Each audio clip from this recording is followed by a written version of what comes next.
We still have people coming in, so we'll give a few minutes for people to come in. But for those of you who are already in, I'd like to welcome you and ask that you put your name in the chat, the name of your organization. And if you are from PA, could you put what part of, what city in PA? And we will get started in 1 minute. We are also going to be recording the event. And so I believe that once we go into recording, there will be a little box that just says you got it and just showing that you agree. This recording will help us to just be able to go back and synthesize information that we will definitely be able to share in an executive summary. And be able to share with those who attended and further out. So again, thank you for joining the Black listening session. This is 1 of 4, and we will get started in 1 minute. Thank you.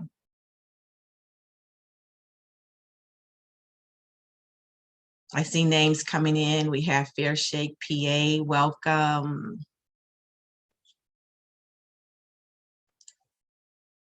Someone from Aliquippa, welcome, welcome. Thank you. Again, if we can have those who have just joined, just to put your name in the chat box and the city you are from, if you are from PA. And we will go ahead and again, to reiterate, this event will be recorded. It is being recorded. So my name is Bishop Marcia Dinkins. I am the founder and executive director of Black Women Rising in Dayton, Ohio. And we are running the initiative, the Black Appalachian Coalition. And I am so proud to have with us today 2 wonderful speakers, Melanie Meade and Zabrianne Smith. Zabrianne Smith is from Aliquippa Green. That's the name of his organization. We encourage you to please go to the website, and the link will be put in the website, and just look at the work that they're doing. And Melanie Meade is an activist in Clairton, PA, and Zabrianne is from Aliquippa, if I did not say that. So I just want to give you a little bit of history or a little bit of background on BLAC. BLAC was birthed out of some work that I had been doing with Reimagine Appalachia. And what we saw was that, there was a need for good paying union jobs, but there was also the need for scaling up jobs. As such, what we began to realize in the work that we were doing around just in various places. And when I say we, I mean people who are in the BLAC space of environment and climate, and even in the Reimagine space, in the space and conversations with Orby and so many other organizations, that BLAC voices was missing, from the fight. And even though BLAC people carry the brunt of what's going on, their voices weren't being heard. Their voices aren't heard on the local level, on the state level, and not even on the federal level. And so as such, we decided that, hey, to do a little bit of more investigation. And what we began to find out even more so is BLAC voices were totally missing from the Appalachian conversation. And if we are going to build back better, if we are going to have an infrastructure that works for all, then all voices have to be at the table. Not only are we looking for infrastructure, we need human infrastructure. And we realize that in the Appalachian regions, you really have to search for really deep. The other part of the conversation that we recognized was that when people began to hear the word rural or Appalachia, the first thing they thought about was this nostalgic place that was rooted in whiteness. And that was like a fire alarm going off in our head. And we was like, we've got to decolonize the language around Appalachia, because historically the word Appalachia or Appalachian Mountains was really to create a divide. It was to create a divide between the haves and the have-nots, or it was this divide that really had people feeling like they felt safe. And as a consequence of that, the people who were in the Appalachian Mountains, they were actually neglected. The missionary movement came about in this late 1700s, 1800s, and they realized that, oh, Black and white people are suffering from poverty here. They are suffering from the same problems. However, in the beginning, they said they went out, they were going to do this equality movement. So they were trying to build equity with both Blacks and whites. When people began to write about Appalachia, they began to romanticize it. It wasn't people who had really been there, but these white men began to romanticize what Appalachia was about. And subsequent to that, white men began to visit, during this missionary movement. And to their surprise, people living in poverty were white. And so what they began to feel like was that the white people were salvageable, that they needed to be saved because they look like them.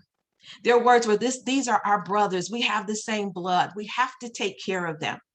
As a result of that, Black stayed Black in the Appalachian Mountains, and the white people became Appalachians. And so what we've been doing is perpetuating a myth for so long that we definitely have to decolonize, and we have to decolonize it in a way where we're sharing stories in so many different ways and bringing in Black voices, that we are truly building back better, building an economy that works for everyone, not just someone or just some of us. We have to have a working economy for all.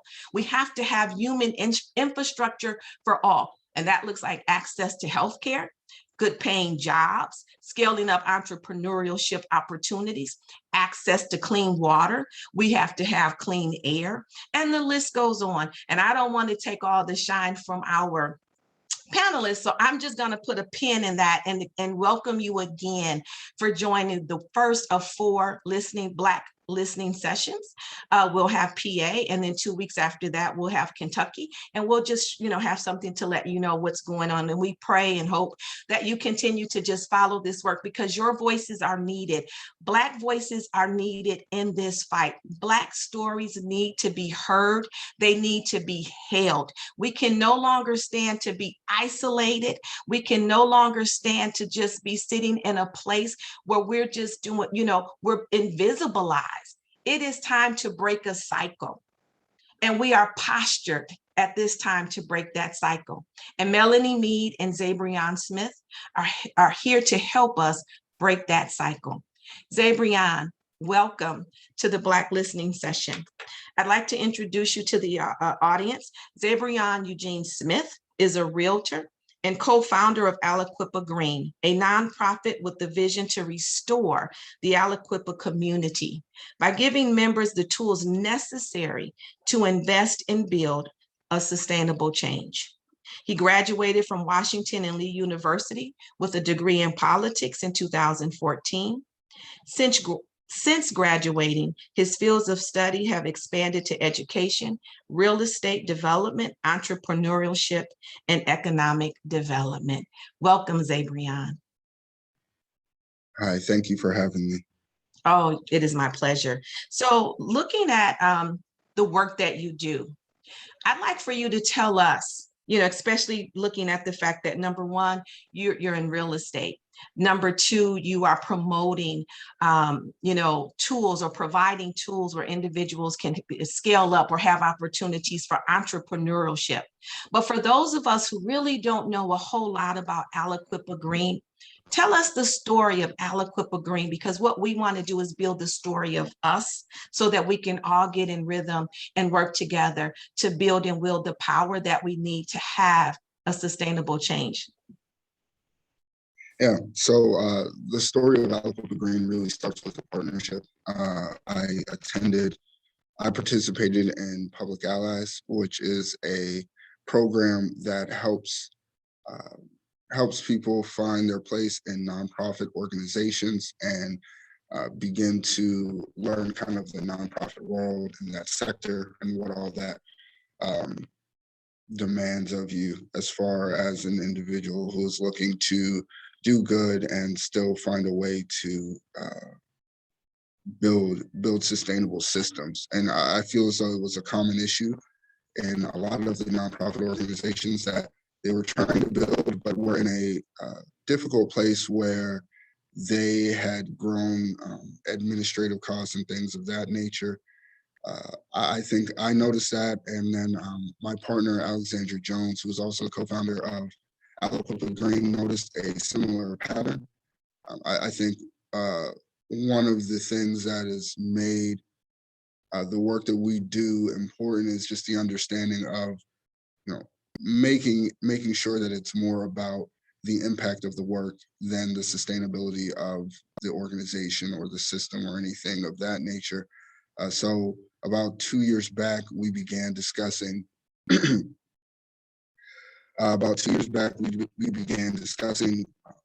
things that were necessary to see in the nonprofit work in communities.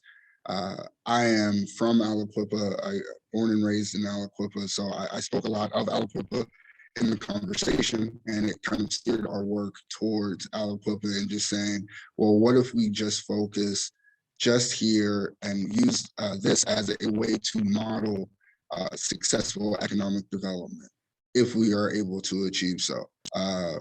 And I think the first place that we looked was trying to close or reduce the disparity in the educational gaps that exist just due to, this odd system that we have where, property taxes inform the quality of the education, and we're all aware of it, and we're all aware of the kind of shortfallings of, that type of thinking and that system, but, no one's really addressed any of it. And so what we do is look for ways to empower students, but we are looking to eventually get into adult education as well, but empowering residents in order to be the solution that they need for themselves.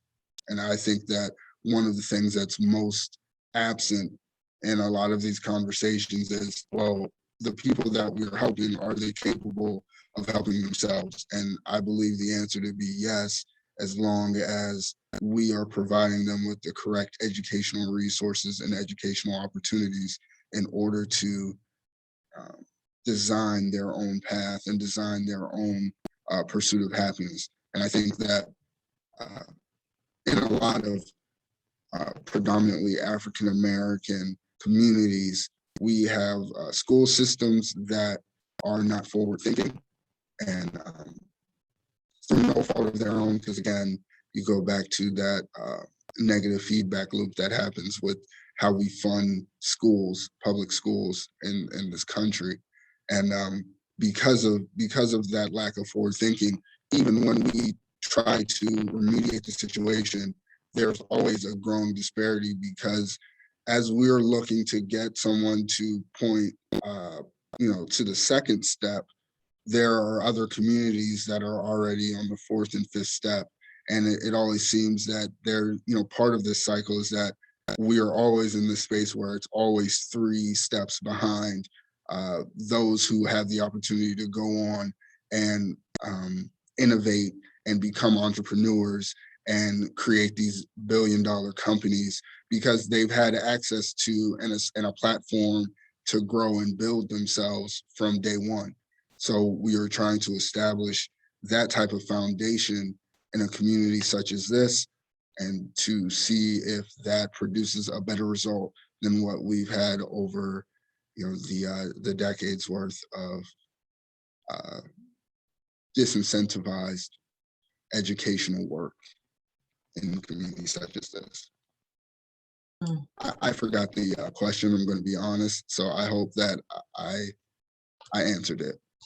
No, there was no question. There was a request, and the request was just tell the story of Aliquippa. What are the needs of Aliquippa? What are the things that people in Aliquippa find themselves struggling with? And so one thing that I do know is when I think about, I pulled up some statistics, which was like, wow, Black people make up 34.3% of the population. However, 53.9% of Black people live in poverty.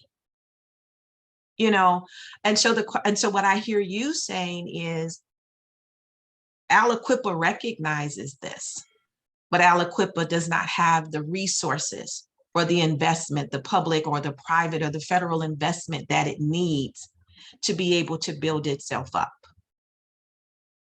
Yeah, I would agree with that. I think that the allocation of resources on a county level, on a state level, on a federal level, have always been askew.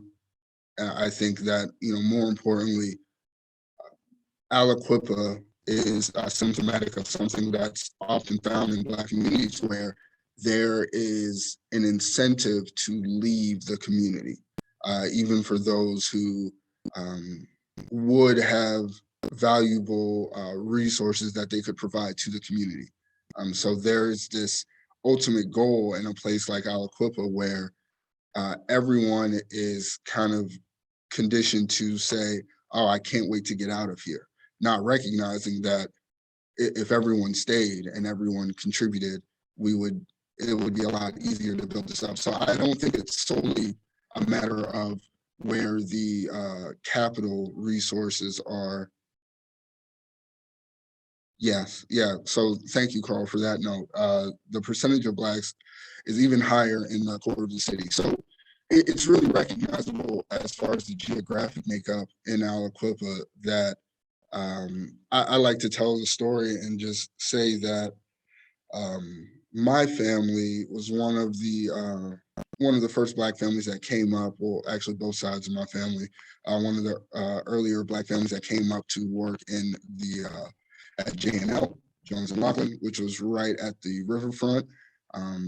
Black people at that time primarily lived in what was called the Holler, which is a hillside. It was a shanty town hillside right next to, or not far from the plant. The rest of Aliquippa actually was pretty much split up into different white ethnicities. So that was the original makeup, and then as the city grew increasingly more Black, you kind of had this kind of like a smaller version of white flight where, you know, the further that Black families made it over to different plans where, you know, historically they were historically Italian, historically Ukrainians, historically Serbian, into those areas, those communities moved further out towards where we currently have 376, where Aliquippa meets 376. So you can almost track the disinvestment of the community almost parallel to the quote unquote white flight that happened within the city. So that was a good point. Thank you for sharing that, Carl. But I was saying, I think it's important to just remember that it's not just about the allocation of capital resource of you know, in the form of currency, but it's about the allocation of, you know, human capital and the resources that are there, and finding a way to retain high quality individuals who are interested in doing community development. You know, there are people that can graduate from Aliquippa, go to college, graduate from college, and then end up doing community work, social work, things of that nature in a completely different city, right? And I understand that. I'm not saying everyone has to live here and stay here forever. I didn't do that, but it is a matter of, you know, who better to know how to address these issues than someone who can go out into the world, learn all of these things about the world and how everything works, you know, so you understand these problems aren't just an Aliquippa problem. And then you can come back and apply some of that knowledge and some of that learning to Aliquippa, and in a way that it will be more responsive than someone who's not from the area coming into here. You know, before we hopped on here, I was getting my hair cut. I spoke to my barber, and you know, he was just talking to me. He said, well, how do I build my credit? So we talked about secured credit cards, and we talked about, you know, the process that goes into that, and being able to have those relevant conversations with the actual people that, you know, make up the city is important. And then right before I walked in here, there are two vacant commercial buildings right next to here. And one of them was a bar that was shut down as a nuisance. The other one was a corner store that was also shut down as a nuisance. And I was speaking with two young men, probably both in their 30s, and we were just discussing real estate and understanding, you know, there's always this conversation of, oh, they have a plan, not fully understanding the agency that you as an individual, you as a resident of the city have, and just saying, well, I have a plan, and being able to implement that plan. And that kind of goes back to the educational gap, right? That educational disparity, understanding self-sufficiency, that, hey, you can make a plan and it might not work the next day, but understanding that you can see it to completion is one of those things that you will, it's very difficult to teach that at an older age, but when you have these opportunities for the youth where they can do these project-based learning things and they can work with other people, or their relationships with other resources from the community. I'm sorry. You don't have to worry about, we'll get to the okay. chat, to the questions in the chat. I'm sorry. Oh, no, Nope. not a problem. No problem, Amber. We will get, just letting everyone know, we'll get to your questions. Thank you. Continue putting them in the chat, please. Yeah, so, but being able to have those conversations about agency and the amount of control that you have just by being a resident is very important. And I think it's almost always missing from these conversations, where we have organizations that come in and, you know, they essentially land a large silo into communities like this. So if you come in and you accept certain doctrine, or you choose a certain lifestyle, then you can reap the benefits of what they have to offer. But that's not very responsive to the actual community as a whole. And it's siloed because you very rarely have an opportunity to know what's going on there, because, you know, sometimes the people don't even live within the city limits, and they just drive in, they go into their building, they drive out, right out of their building. They, you know, none of them are walking up and down the streets, none of them are stopping to talk to the people that are there. I'm not saying that, sorry, I shouldn't say that. Some of them are, but I'm saying it's a common thing that you find where they have these siloed organizations that are more interested in self-sustaining and sustaining themselves as an organization, as opposed to doing impactful work and going out and kind of just getting their hands dirty and saying, hey, whatever you're going through, we're going through it as well. And for that reason, I think that it makes more sense to encourage self-empowerment, and that understanding that you can do things on your own, in addition to bringing people back that have relevant resources, but also have that familial connection to the community, because it makes it a lot easier to do the type of work that's necessary when it's your cousin, or when it's your niece, or when it's, you know, your uncle, right?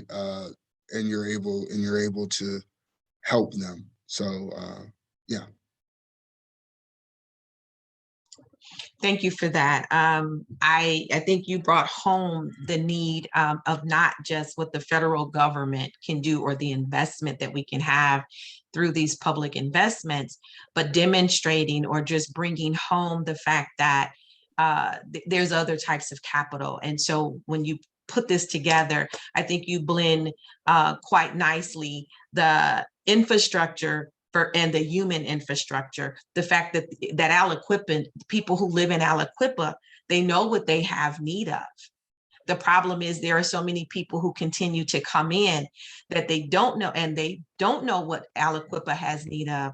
That is just continuing to create deeper divestment, because they're coming in and getting the resources and kind of sitting on them, versus bringing them into the community, or blending them into the community, or using them to help others get to the place that they need to be, not only for self-sufficiency, but basically for community sustainability, you know, because in order for the community to be sustained, we do have to have sustainable organizations, but they have to interact together. And so I think that really lends answers like what Amber was asking. Are there other organizations or resources that can help Aliquippa? And are those things happening now?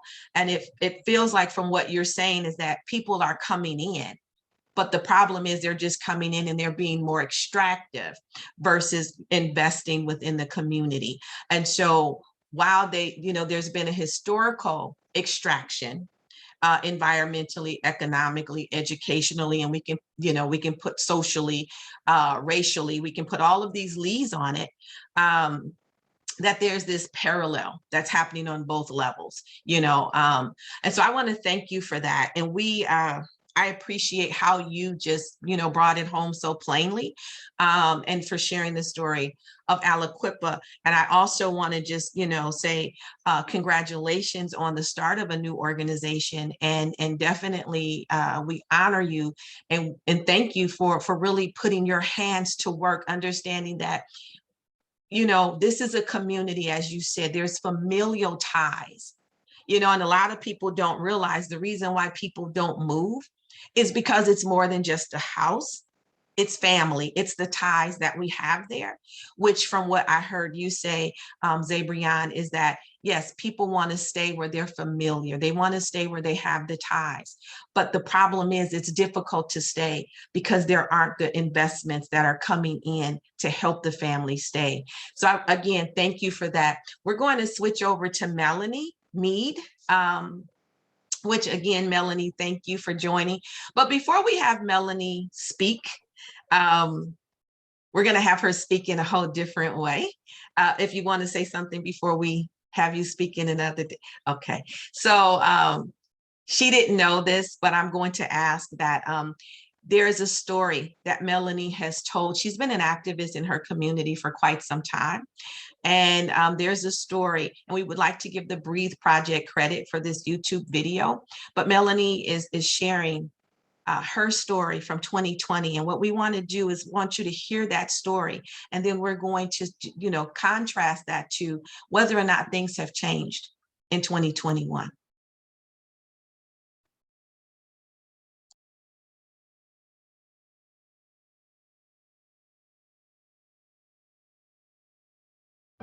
Why should we have to wait any longer for clean air when we deserve clean air now? We deserved it yesterday. Our children deserve it. My name is Melanie Meade. I live in Clairton, Pennsylvania, southwestern PA, Mon Valley region. We have USX Clairton Coke Works as our neighbor. And I am working to inform and educate the community about our need to stop the air pollution that is causing so much harm to the community, the animals, and nature. The air pollution has caused great issue and harm to the community, where they make billions of dollars and the people in the community are barely getting by, and they're being told that they should leave if they don't like it. The young men here in this community have always been presented with the NFL as their way out. So they're told that they need to get out. It's not a good place. This isn't a great community. So get out as quickly as you can.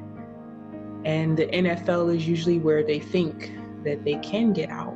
And right now, what we see taking place with the COVID-19 is that the NFL is inessential.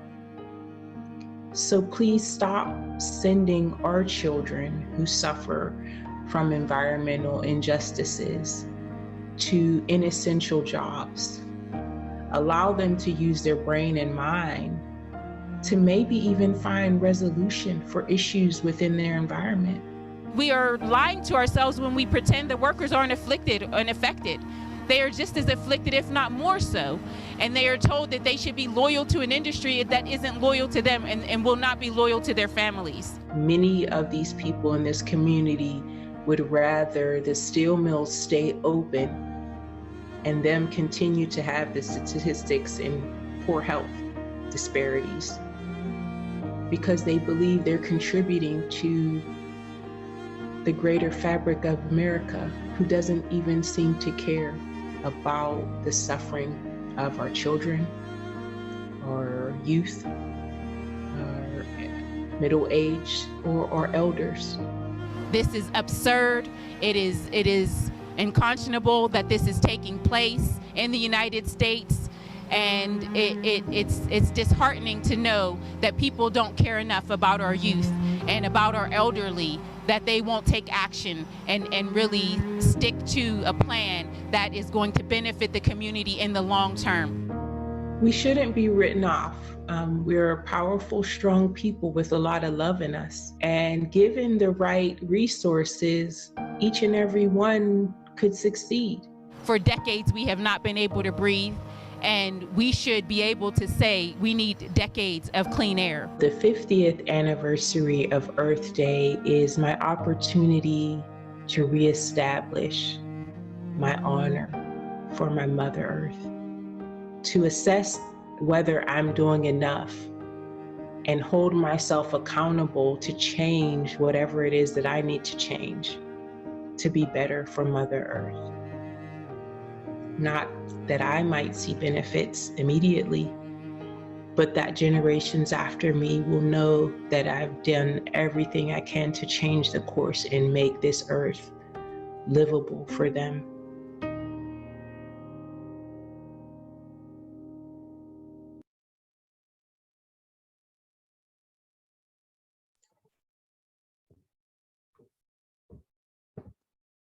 Thank you, Melanie, for your words. Thank you for your fight. And I have a question that I like to ask you. Can you say today, can you make the declaration that you can breathe? Can you breathe today? No, as I hold back tears, I cannot breathe. Our little children still walk to school, are still playing football practice right at the base of the mill on poor air quality days. The teachers don't have curriculum to discuss climate change, climate action, and how to connect with individuals like Zabriawn and Aliquippa who share our same story. We are mirroring cities. Listening to Zabrianne, I could remember and recall my father's talks at this table that I sit at. And you wonder how long does it take before true action is put into motion? We cannot breathe. Our children cannot breathe. Our elders who have worked and dedicated their lives to this community cannot breathe well, and they should have every right to breathe well. We should have a mayor that supports every effort. We should have city council participating in this event to listen to the stories. Little Black boys in this community are performing football, where a young Black man knelt on the field of the professional status NFL because George Floyd couldn't breathe. And these same little Black boys running up and down this field, they can't breathe like George, but it's just in a different vise. It's under a different illusion. And like Zabrianne mentioned, the educational system, because we have such poor tax or such low tax brackets here, the educational system, there's not care that you know enough to leave. And I'm so thankful for Black Appalachia. I'm so thankful for this opportunity to actually know that I have a story worth telling. Because it wasn't until I sat and watched your lunch that I realized my story was worth telling. I am the last living relative of Maxine and Thomas Meade.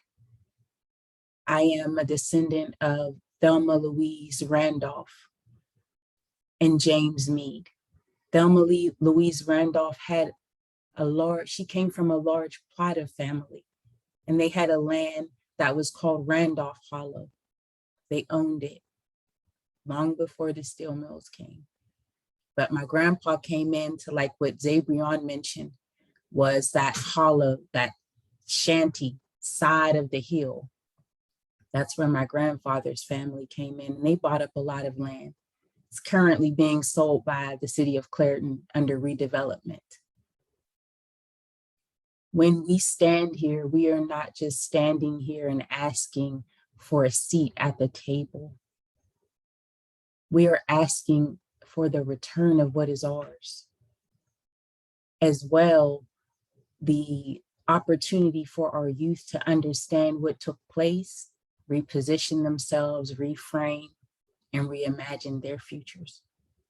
And I'm so very thankful for all of the effort and work that you've put forth to bring this opportunity to us. And hopefully Zabrianne and I will continue to commit to work and bring these stories together throughout those efforts, downwind, upwind, backwind. It's time that we come together as a strong force with stories to share. Children are dying sooner than they need to. Parents are dying before they're even able to raise their children. I can think of 5 women under the age of 55 who have actually passed to autoimmune or cancer within the last 10 years. Our communities are severely affected, and giving them jobs in the industry where they're working higher than minimum wage, but putting their health and their children's health at risk cannot in any way serve them. So let's stop pretending and let's change what we can while we can. Thank you so much, Bishop. Thank you, Melanie, for that and for your heartfelt conversation. One of the things you mentioned is people are taking the jobs at the plant, and we know people are left with no choice. So it's not that, I don't think it's that the community is saying close the plant, but for the plant to provide better air quality. The question becomes, though, what are some of the things that has taken place over the years with regards to the steel plant? I understand that the health department is to regulate it, or they're regulating it, and they pretty much just fine them and they pay the fines and then things continue. So one thing when I think about investment into the community, does anybody know where those dollars from those fines go? It's said to be sitting and housed under the Allegheny County Clean Air Funds. And you can write petitions. There have been wonderful organizations, GASP, Group Against Smog and Pollution, the Breathe Project, and the Create Lab have written petitions for this money. And these are from Carnegie Mellon top universities, and they have not received access to the funds. There's also been word that a community advisory board would be made, but no one in the community, or not everyone in the community, has access to know how to participate in that advisory board so that we can have some knowledge as to how the funds are being used and who should use them. If the USX still are accessing the funds of the fine money to provide our children with t-shirts to say, go USX Steel, on their grand opening or reopening of the school. But we're not told or given air purifiers, and we're not told about fires. Those fires in 2018 lasted for 17 days before the mayor informed the community.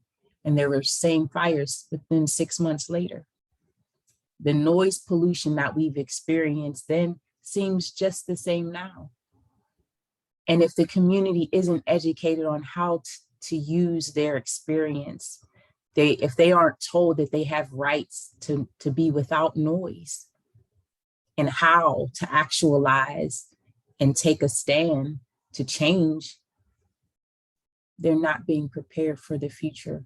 And the children lose even more because they are the voice that we look to speak for us. And if they aren't educated and gathered in the correct way or fashion, then their disorder and dysfunction and confusion is on purpose. And if it's on purpose, we also have the right to address that. There are laws that can do that. And through groups like yours, we can unite and empower ourselves. We had our own doctors. We had our own stores to shop at because we weren't permitted in their spaces. And now we have to be taught how to reestablish our own stores and spaces where we can eat the foods that we need and not be given what the government feels is fit for us, whether it's healthy or not. in a conversation, and then we'll go over to Zabrianne because I saw him nodding his head. You mentioned, what is it like for individuals who don't have transportation, but they need to go to the grocery store and they don't have access to maybe a bank in the community? What is your transit system or your transportation system like in Clairton? Understanding from what I heard you say, there are food deserts. At once upon a time, you had access to the food and these other things. And what I'm hearing you say now is you don't have access. Right, Bishop Marcia, we don't have access, and the access we have is limited by poor public transportation. It may take you an hour, and with the pandemic, some buses may stop because someone may get sick or something may take place. So it can take you 2 hours to try to go to the grocery store, and there aren't any restrooms. So if the grocery store doesn't allow you to use their restroom, you are on public transportation, carrying bags, possibly children, and no restroom access. And it doesn't usually go over well for many people. It's very cumbersome to try to take a number of children with you to go grocery shopping. Even though their little hands can help, it's just a lot. And then to find you may not have access. Walmart's produce isn't the best. It isn't the best. They don't give us the best quality. So yes, it's the best store that gives you all that you need in one, but it's not giving you the quality that you need to live a life sustaining past 60 years, which is one of the reports in the most recent 2018 report on gender and race, that Black women live to the average age of 60 years old. And these are contributing factors, all of these factors, the difficulty with getting to the store, the accessibility to clean food. There was a time in our community where you could walk along the path and eat fresh vegetables, and everyone had a garden. People were sharing their overflow. But because of the white flight Zabriawn mentioned, and because of the people's disillusionment with our need to work and be at the helm of industry, rather than taking care of our families and our children and uniting as one and making sure that everyone is well fed. There was never a time in our community children starved that I could remember. And if they were starving, they were shamed themselves for not having knocked on an elder's door who would have willingly given them more than enough. So we are in a place of lack, and we have the power, knowledge, skill, and know how to put it together. We need the resources. We need the money. We need the access that they have to things that they control. Handing out T-shirts to youth in a community with high asthma. We have 4 times the nation's average of asthma in a 3.7 mile radius city. And the little Black boys have the higher number of asthma. So rather than rushing them off to the football field, let them understand their body. Let them begin to think of what they can do to change. How can they use this skill of running to change and create an opportunity for better health until they can get a job that pays them enough to leave? And why would we want to leave any behind? That's not even in our tradition. That's not even who we have ever been in this America, to leave others behind. But the force of the economic strategies that America pushes on us is to say, you have to make money, you have to look good, you have to have X, Y, Z to say you are successful. I am just as successful as many multimillionaires being able to sit at this table with you and share my truth. I am wealthy and abundant because of this space you've provided. And I thank you. And I thank you, Zabrianne, and all of you who have participated. I thank you. Thank you, Melanie. One of the things In the link, you will find, I'm sorry, in the chat, you will find a link to the Pittsburgh's Inequality Across Gender and Race study. You'll find a link to that study. You'll also see in the link that there is studies reveals an increased emergency department visits for asthma after the 2018 Clairton Coke Works fire. So if you want to learn more information about that, there are links in the chat to that for you to download. This is to our audience. One thing, and I'd like to ask you both this one question and then move to our audience.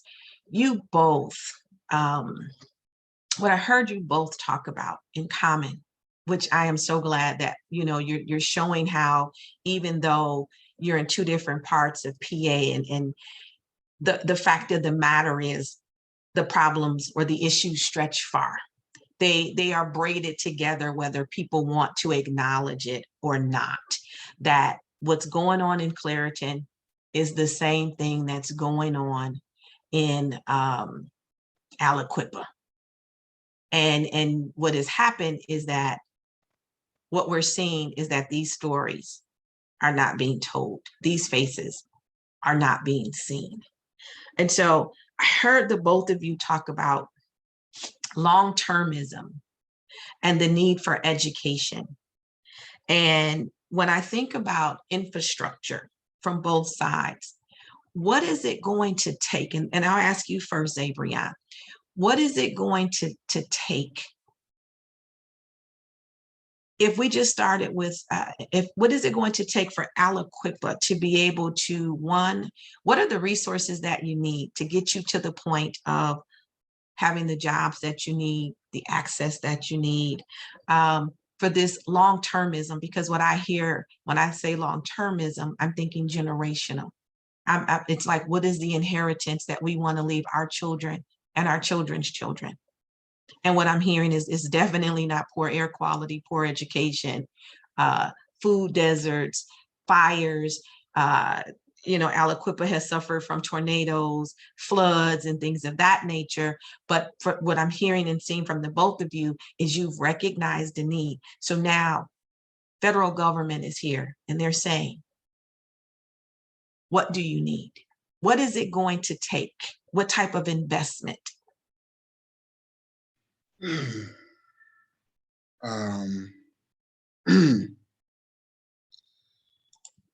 The types of resources that we would need. The first one would be relevant and impactful, you know, real workforce development. I feel as though that term gets used ad nauseum, and it's never really what we're talking about, because workforce development in the sense of a workforce development program in which nobody is unreachable, right? There are the necessary social services and wraparound services needed in order to achieve the goal, right? Because it doesn't really make much sense to set up a program where you can still be successful but not actually have the success that you say that you will have when you first establish the program.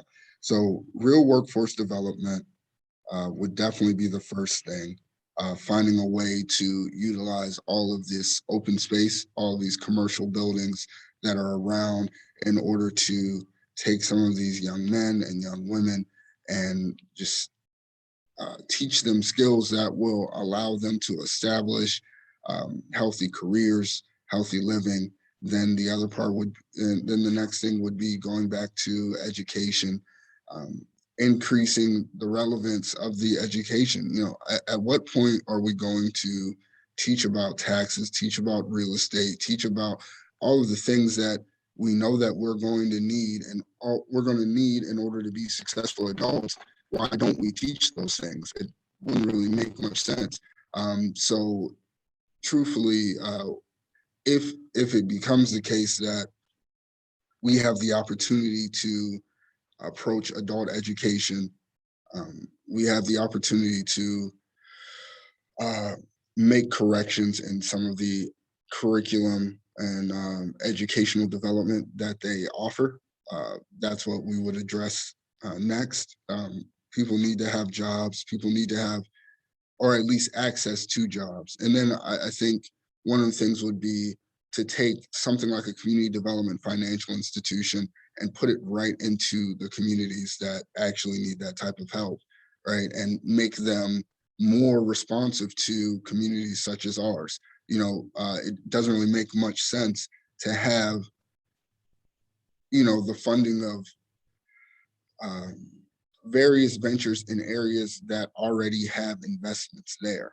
It seems to me that that's counterintuitive to what the charter of a community development financial institution is. If they're supposed to be helping with community development, then that means they need to sit with that entrepreneur and check in every couple of months. And if it takes 2 years or 3 years for them to have their credit in order, for them to have their physical location picked out, their branding, all of that, then so be it. What good does it do to just take money from banks through the Community Reinvestment Act and to just give it to places that could go to a bank? That doesn't really make much sense at all. So finding ways to connect all of this private capital, all of this money that needs to go into the hands of entrepreneurs. Because if you empower the entrepreneurs here, it's easier for them to build what they need to build in order for those who are more community focused to do the work that they need to do. So outside of any type of federal involvement, there needs to be a more concerted effort on collaboration between entrepreneurs and those who do community work, because being able to build off of each other is really the thread that's missing here. I have very little interest in asking the federal government to do anything, to be honest, at this point, because if I'm able to just look at this and say, oh, well, that doesn't really make any sense, but I have to go through 10 miles of red tape in order to even ask the right person why this is the problem and why this,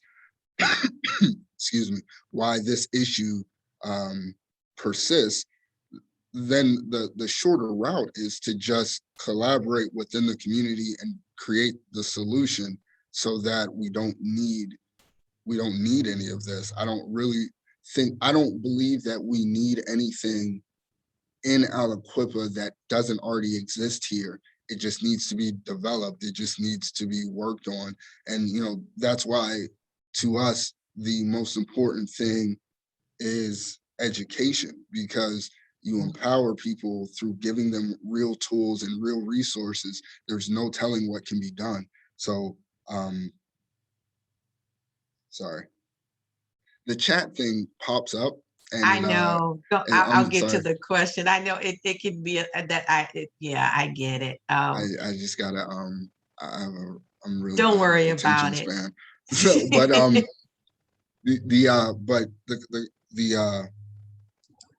the point I was trying to make was just that, at the end of the day, education, I think, opens most pathways. For us, our focus areas are housing, agriculture, and technology.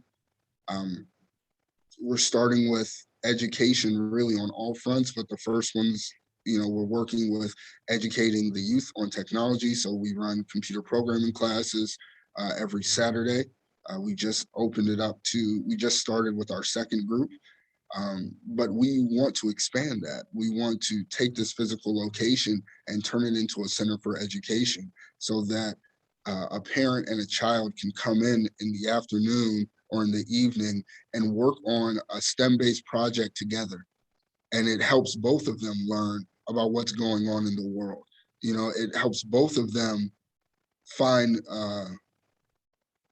more fulfilling ways to occupy their time, and more fulfilling way, because there was a point in time where all of the skills that were available were widely known.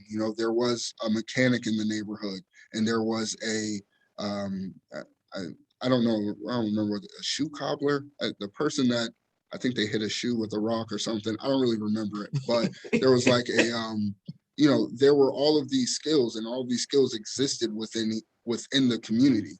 And then you get like mass production, and you get, you know, all these larger corporations, and there's no reason for them to fund those things anymore, because they want to take that and, you know, take those services and just suck them up into these large corporations. And that's really at the helm of all of this. Is, you know, that's the issue right there, is that these large corporations have no incentive to educate the people really of any neighborhood, but definitely in you know, poor Black communities.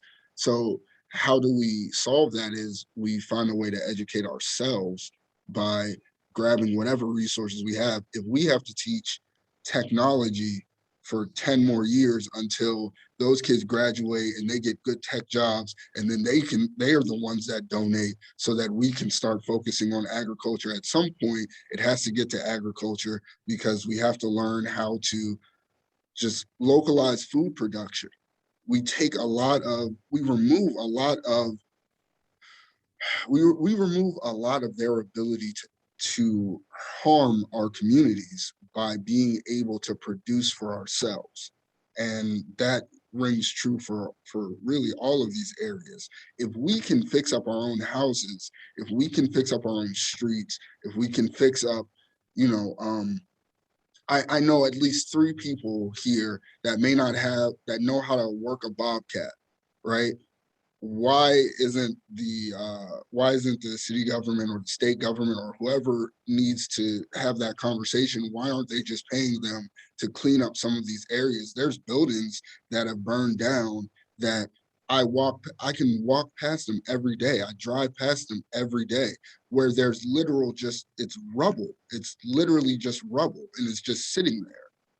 You know, how can you even aspire for more things when you have to walk through all of this, or you live in some housing complex where, you know, it's owned by a national conglomerate in San Antonio, Texas, and they own, you know, a number of project houses in Northview Heights, and they own them in the eastern side of Pittsburgh, and they own 2 in Aliquippa, and there's no real need for maintenance. There's no expectation for them to clean up the areas that they have, and they just stack us on top of each other. It's very difficult to take all of those really overwhelming external factors and then just look at an individual and say, hey, overcome all of this.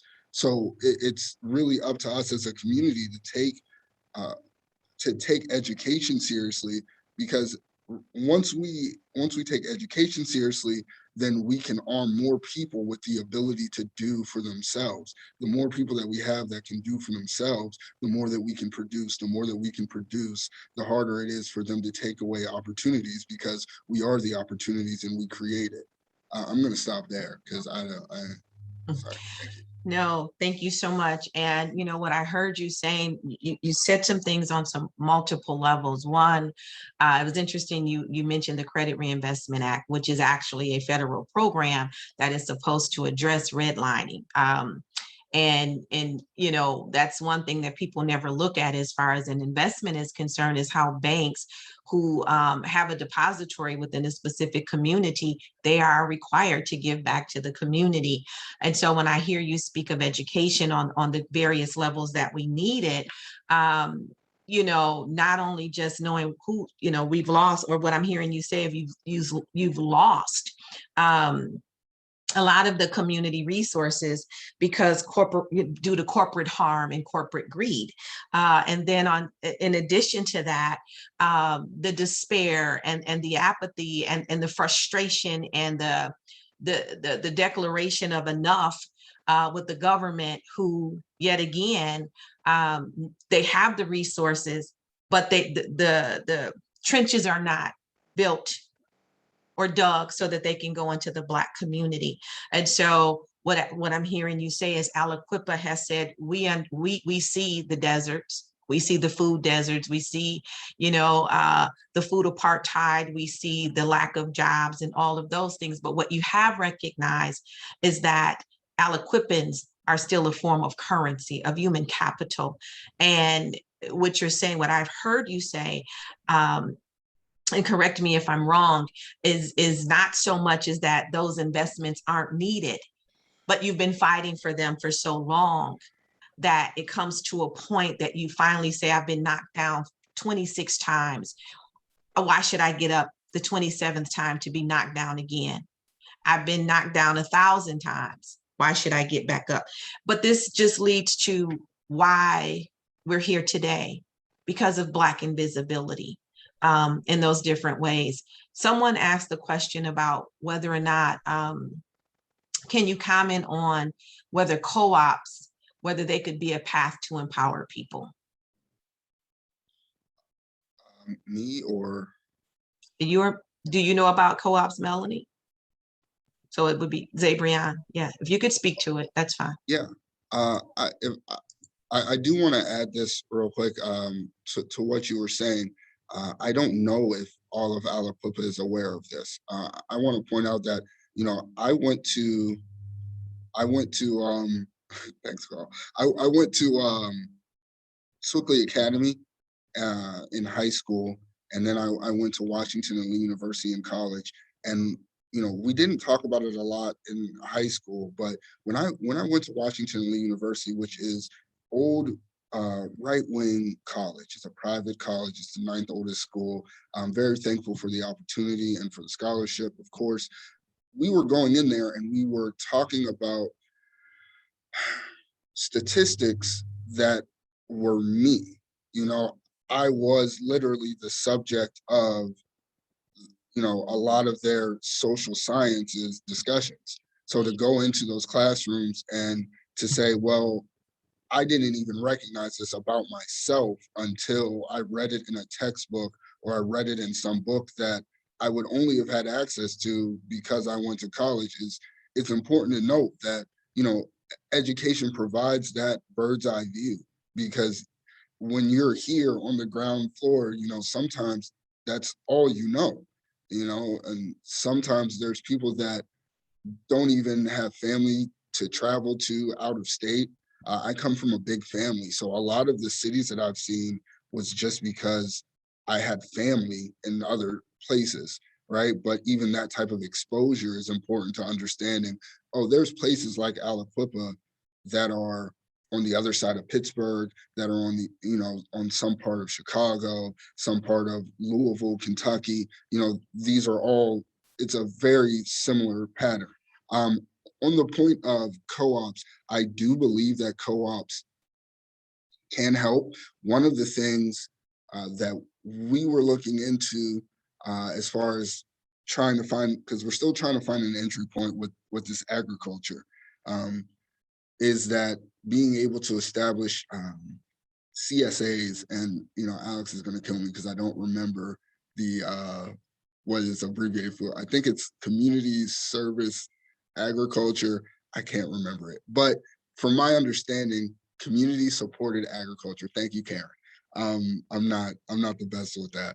So community supported agriculture, from my understanding, is a way to find like community plots of land and everyone to contribute and to share resources on that land. And that's something that's not uncommon in other areas. And it's something that we are definitely, looking into doing here. Part of it is we have Spring Street Community Garden in Aliquippa as an existing startup. That is correct. So there is a garden owned by Uncommon Grounds Cafe, who are an organization, a subsidiary of Church Army USA, and their national headquarters is centered in Aliquippa. So they have a collaboration with Crop and Kettle, I believe, in a nonprofit in Ambridge, and they are doing something, is what I can tell you. I know that there's a greenhouse there. I know that there are gardens there. I can't speak to, whether it's a CSA, or really how many people are aware of that. It's part of my job to know what's going on in Aliquippa. I don't know how many people, like if I walked outside, would say, oh, there's this garden and, you know, I can go there for this or that, you know.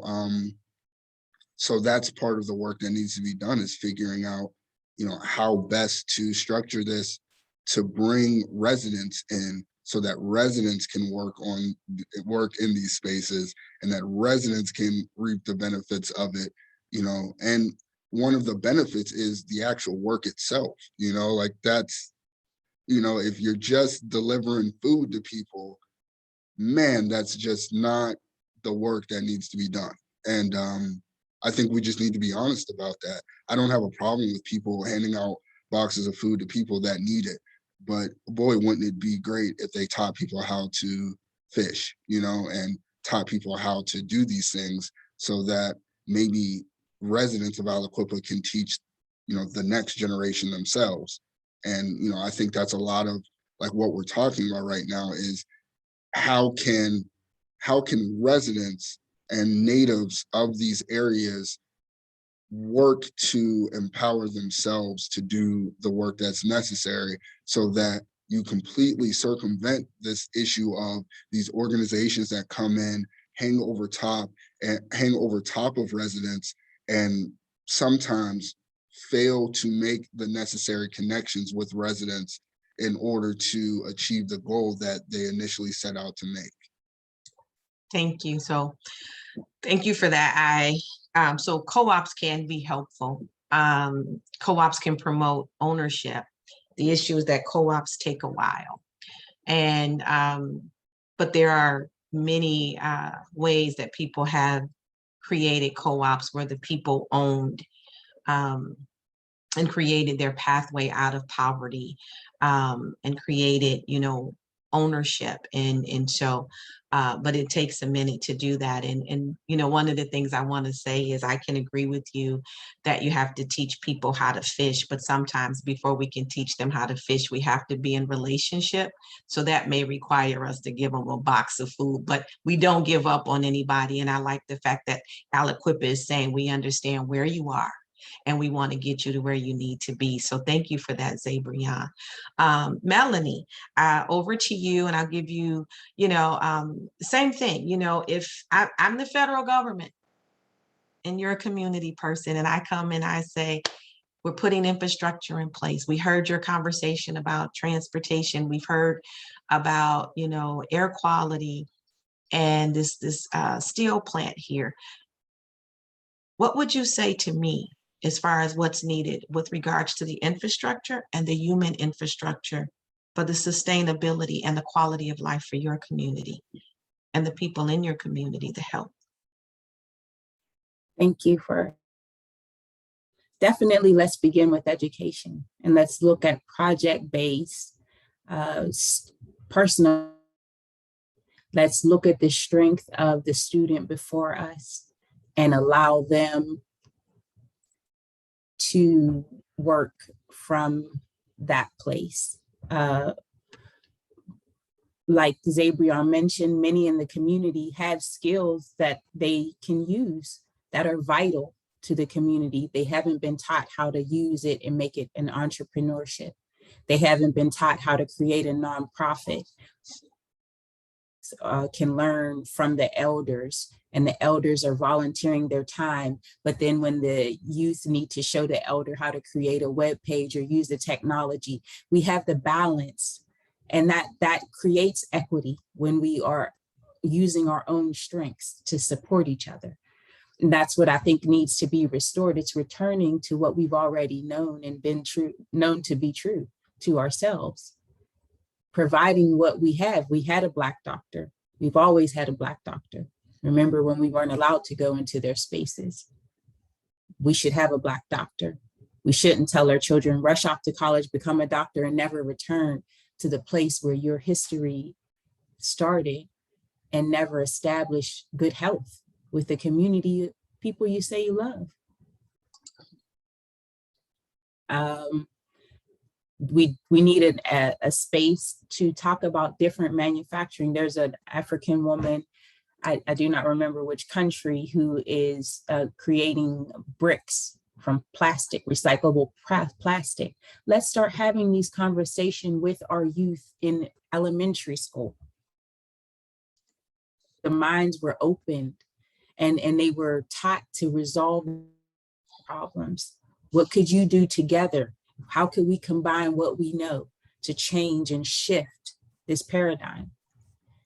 And hold those accountable who are in the, and you have a mayor who works for industry, controlling what information you get about the industry that causes you and yours. Let's start holding people accountable to the titles and positions they want to. It is not easy. The women are tired, the fathers are tired, the children are tired, I know, but let us use these last energies to really change, because I know we can. And with the work that you're doing with Black Appalachia and more, I believe that you will bring enough of us together that we can begin to support ourselves and empower ourselves. And please remember to take care of yourselves. Self-care is self-preservation. We need you for the long haul. Take care of yourselves first, please, each and every one of you. Now, there you go, sending that message that just slaps me all upside my head. Thank you. So there were, again, I want to thank you both. You have given such rich information, and I just really, want to, again, appreciate the work and your voice, the work, the witness that you do within your communities, and the fact that you're saying we have to start here. Yes, we know that there is federal infrastructure, and we know that the federal trickles down to the state and to the local. And I'm so grateful for you, being able to stand tall enough and say, what we need is good air. What we need is food. What we need is access to food. Why should he have to say, I'm going to start with education, but then work my way to agriculture? It's like, I got to start my way to learn, but then as I'm learning, I got to learn how to eventually, be able to eat. These are choices that we shouldn't have to make, but that as Black people, we are making. I have to, make a choice on whether or not I can move, but the resources aren't there because I can't move. There are no jobs there. So I want to thank you for just like driving that home. I'd like to just kind of go and face our audience now. There were two individuals who indicated that they wanted to share their story. If you would still like to share your story, please use the hand raise function or the raise hand function, and we will open your mic and give you a few minutes to share your story.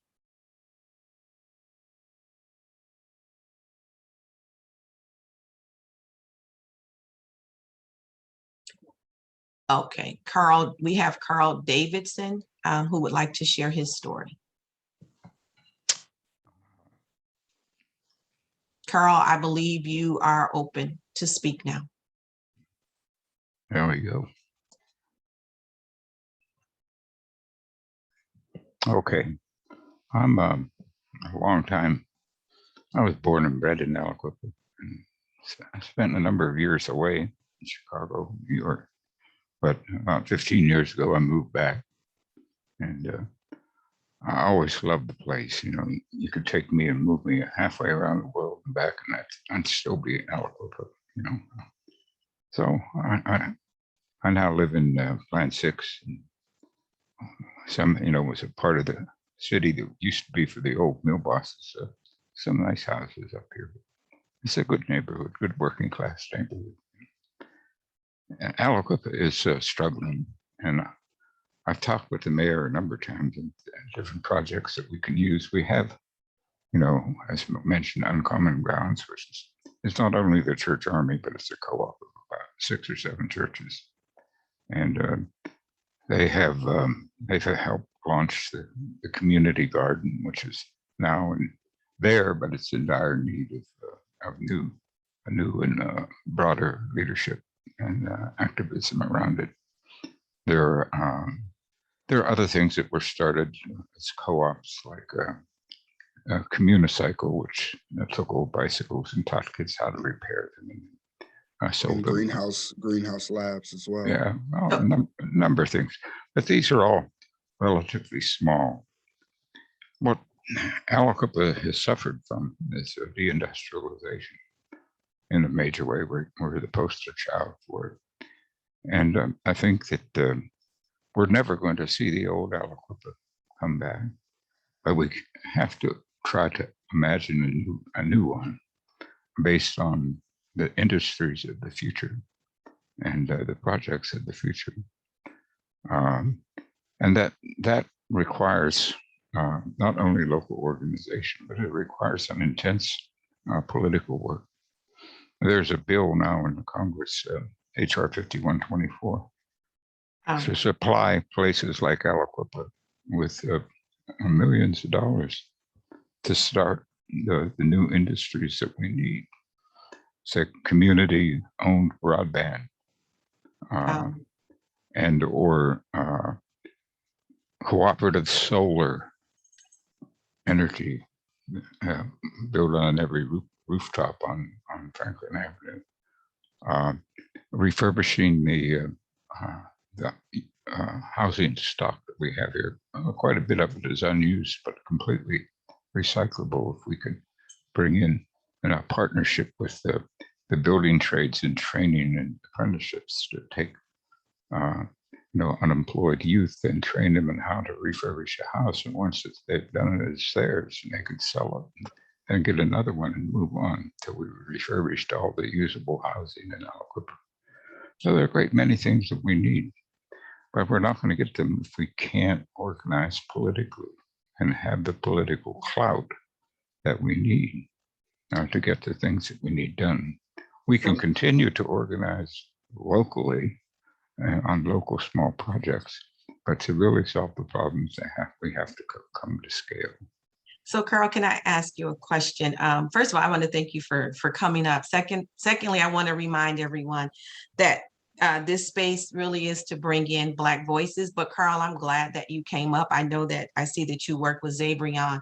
But one of the questions that I'd like to ask is that understanding what you know and all of the historical context that you gave, because you lived in Aliquippa and you came back, and you mentioned the fact of this political movement.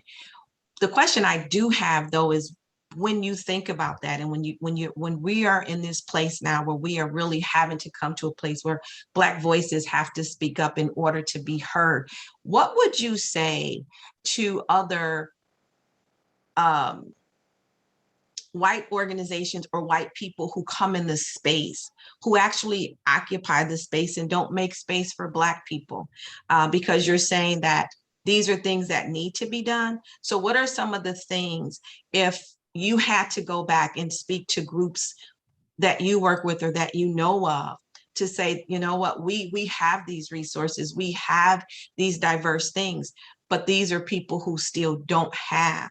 And so what would you say to people who want to, like yourself, who want to fight alongside with Black people or fight with Black people in order to allow Black people to be able to step up, to be seen, to be visible, to be heard, and to have access? That's an interesting question. I was a young kid who loved jazz music and thereby crossed the color line at a very early age. And when I went off to college and they started turning those fire hoses on kids, I was one of the radicals who went off to Mississippi and worked there, did some work there for a while. And I've been at it ever since. So it's funny what you say. One of the first things I tell white people when they talk about Aliquippa is, I said, first of all, you watch too many movies. Because they have this vision that they're actually frightened to come to downtown Aliquippa in the daytime. They're afraid to go to the library. If they go through, they wind up their windows and lock their doors and try to get out of the downtown as fast as they can. I tell them that they're trapped in a mystique that's created by too many movies. It's just that people in Aliquippa want the same thing you do. They suffer from the same problems you do, and probably a little bit more so in many cases. And the only way that we're going to move forward as Beaver County as a whole, or Western Pennsylvania as a whole, is when we build a rainbow coalition, and that the core of it has to be the Black voices. That's that's the only way to do it. It's not going to be a rainbow coalition with a white top and all the other colors on the bottom. The Black voice, it has to be at the center of it, and then we build onwards and outwards. And when we build that, we can build a very powerful political voice. So that's what I tell people. First of all, to cast away a lot of their illusions. I was raised with them. I know what they are. I know how to talk to these people. And believe me, some of this stuff is absolutely funny. But I mean, funny in an ironic sort of way. But there's a lot of work to be done. And, white people aren't all the same. Some of them are more progressive. Some of them learn things when they worked in the mill side by side with Black people.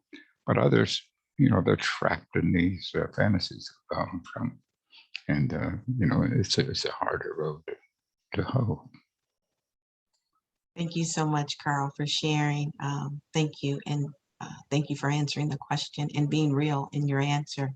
I believe I'd want to make the space open. We have another 3 or 4 minutes before we move into wrapping up. Is there, of the 2 people who wanted to share their stories, do you want to share your story?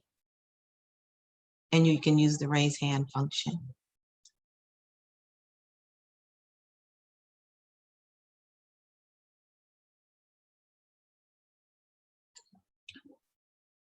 Okay, well, thank you. For the 2 people who indicated that they wanted to share their stories, maybe this is not the platform that you want to share it on, but we'll make sure that someone reaches out to you to hear your story. And we want to thank you in advance for wanting to share your story. I'd like to, I believe we have answered, I looked in the chat and I saw that we answered the questions in the chat.